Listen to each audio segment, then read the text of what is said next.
7:30 ng umaga nang magsidating sa Barangay 179 Amparo, Caloocan ang mga miyembro ng Northern Police District Special Weapons and Tactics o SWAT at mga pulis Caloocan.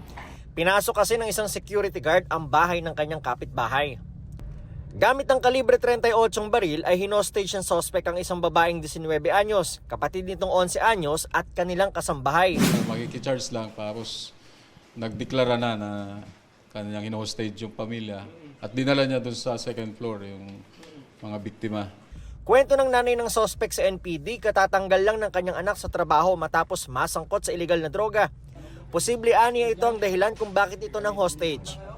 Ang demand niya una ay kung hingi siya ng Armalite, hingi siya ng media, hingi siya ng sasakyan, uwi na siya ng Mindanao.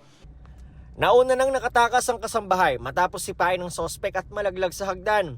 Bandang 12:30 sa pakikipagnegosasyon ng mga pulis ay pumayag pakawalan ng sospek ang dalawang batang hostage niya. Noon na nagkaroon ng pagkakataon ng mga otoridad na maaresto ang sospek. Tumakbo siya sa loob kaya hinabol siya ng SWAT natin.